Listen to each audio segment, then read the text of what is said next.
When talking about destinations that have public transportation, what would be challenges that you find, and how could destinations improve that as well? Sorry, what's the... Talking about public transportation or overall transportation methods that destination can improve. Yeah. Yeah, access to information. A lot of the local, I mean, of course, Google Maps is doing a great job with accessibility, and a lot of this information is open sourced. But having access to accessible schedules and I think insight to like what's available locally. Like I assume there's bus service or whatever, but there might be other options available that I don't know about. Yeah. Paratransit type options.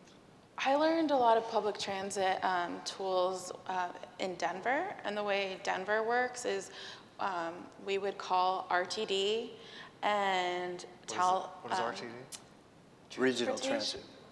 What is it? Regional Transportation District. Yeah, Okay. and so there was a line we would call, get on with a person and tell them, we want to go to this address, and then they would map out like, which bus we needed to get on, and then you could ask them some more specific questions of like the north side, the south side, what is the cross street, and that sort of thing. And so we would map it out that way so that you like memorize it and then know where to go. And technically, each city is supposed to have like, you're running on a grid. So they're like the address system, we have to even learn that sort of thing. And like bus shelters, you're supposed to be able to use your cane to find like the bus signs, and there's supposed to be like a specific order to things, but every city is different. So like, since you are, talking to like your city council and that sort of thing, just like understanding like that there's a system supposedly supposed to be in place. Does that make sense? There's two basic categories that all challenges for a blind or visually impaired person runs into. One has to do with reading print, whether it's on a page or on a sign. But the other is transportation. Getting around is a huge aspect, and I think it differentiates the blind person who's at home out of fear or because they don't have the skills. It's not about your visual acuity, it's how much you get out and about. And you do learn that from centers like CCB and others.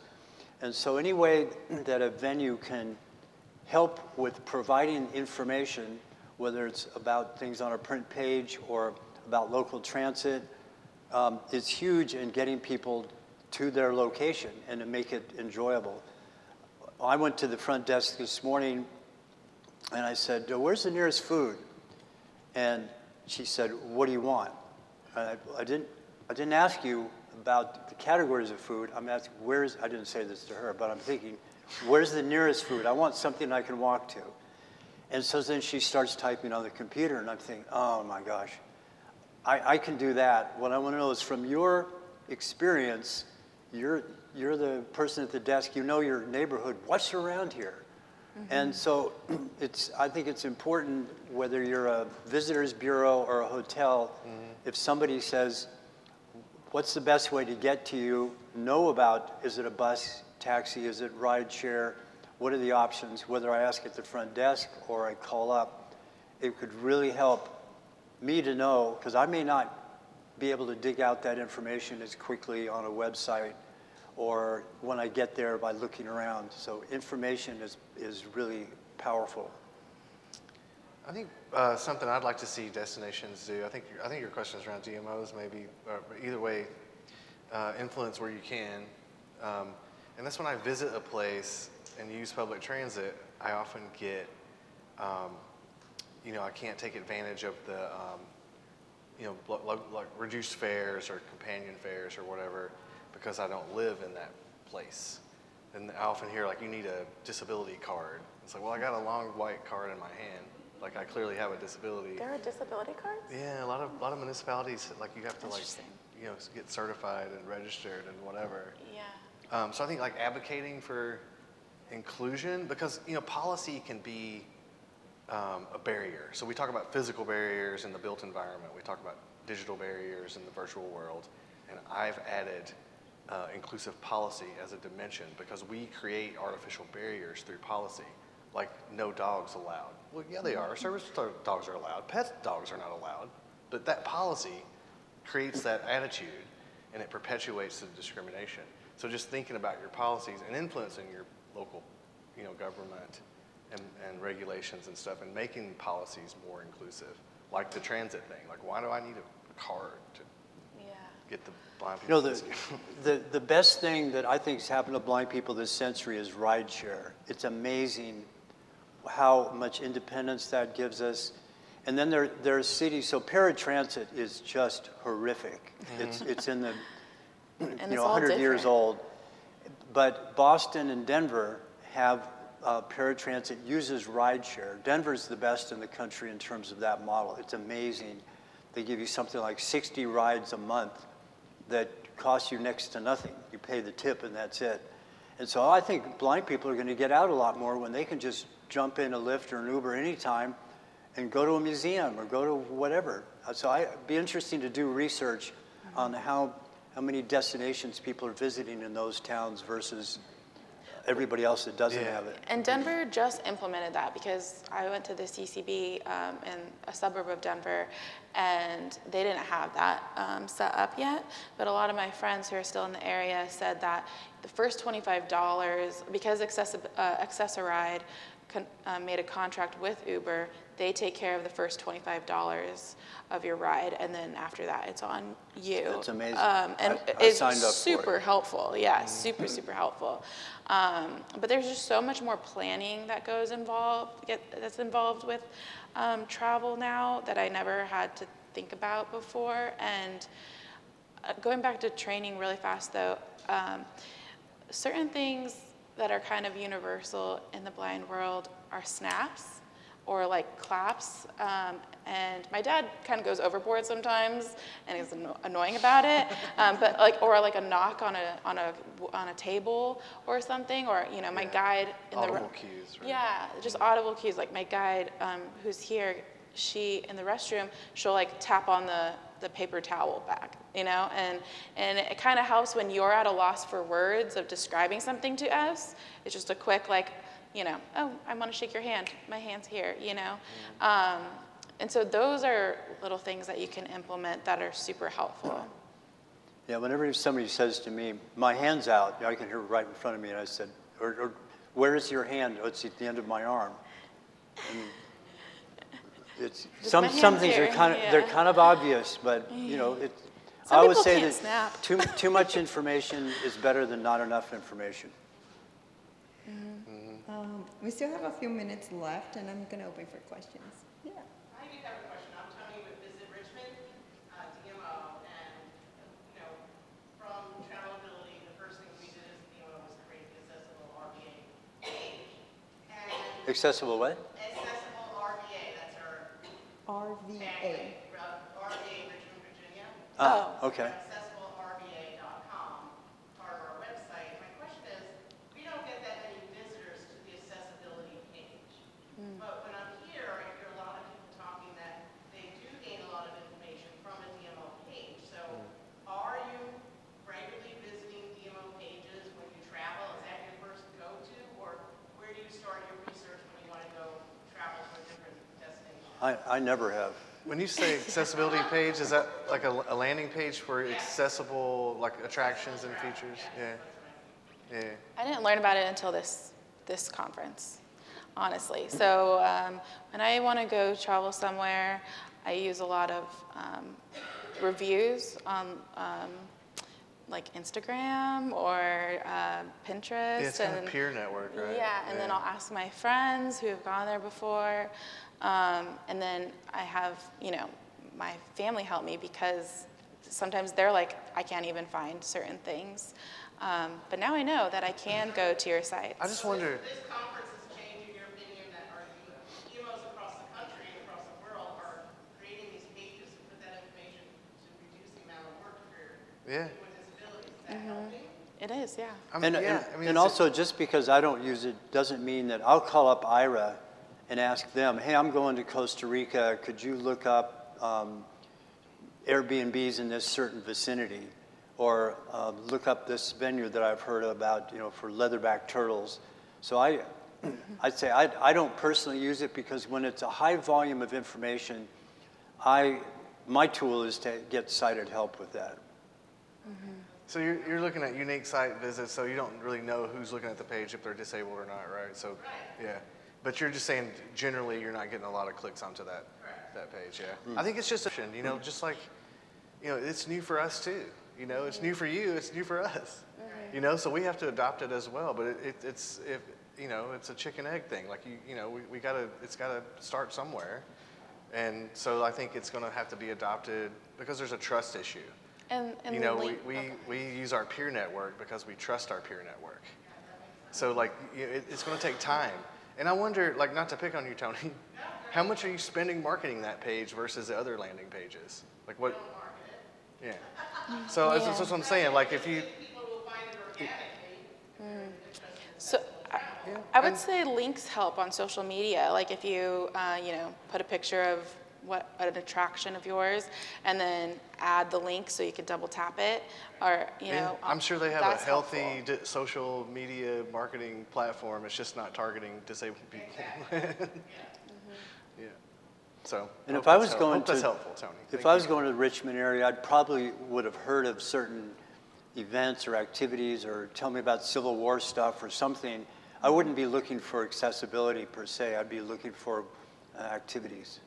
So under the event page, Yeah, yeah. I think it's a little part of what they were saying other too. It's include accessibility within everything else on the website. Yeah. Exactly what I was correct? going to call out, because like Mike's saying, he's looking at the events page, and then you got this accessibility page is segregated over here to itself. It's like and that's important. Like you need that page, but it also needs to be integrated throughout the other content. So it just it not only would help us maybe find that page, but it would make our Exactly. But I'm having also the thinking information.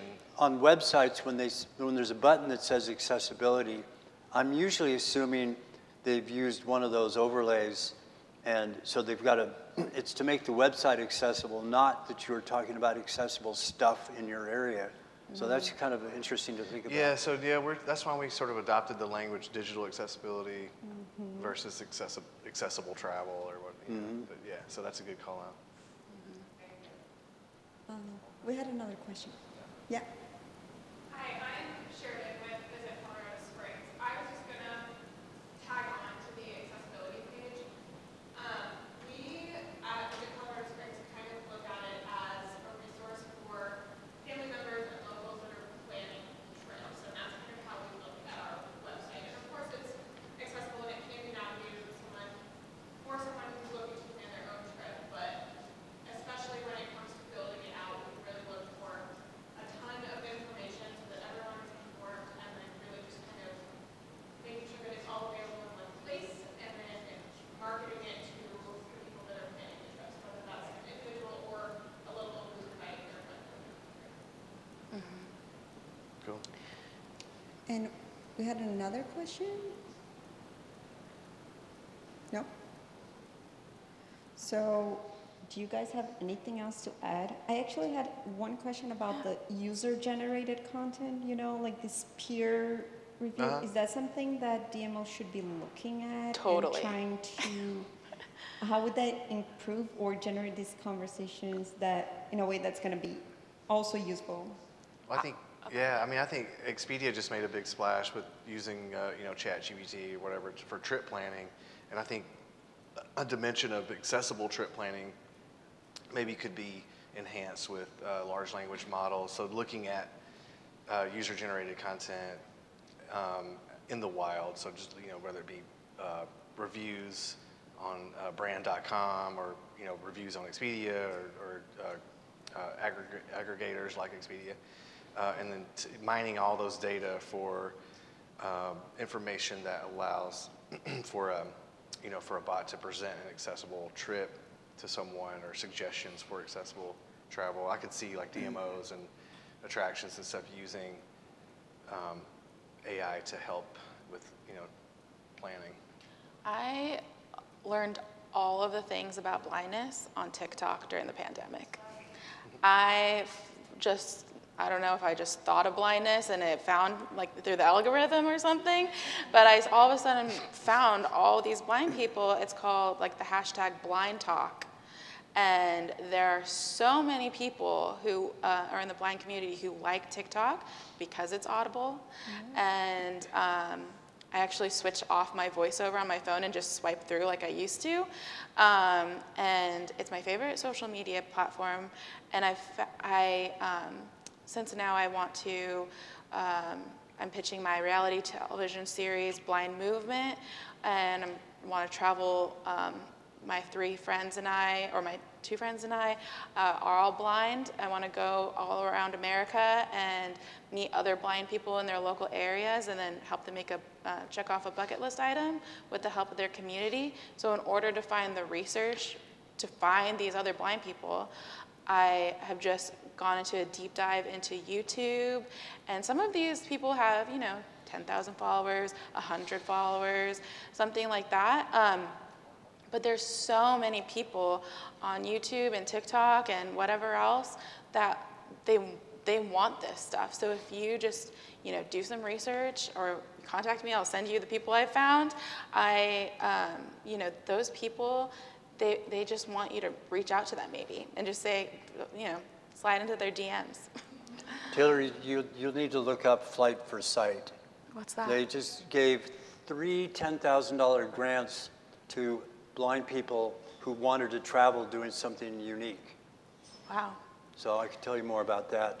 Yeah. About user-generated content, it's a mixed bag because you can assume either you vet the information to make it accurate and reliable, or you let crowdsourcing do its thing and realize that 10% of the information is going to be garbage.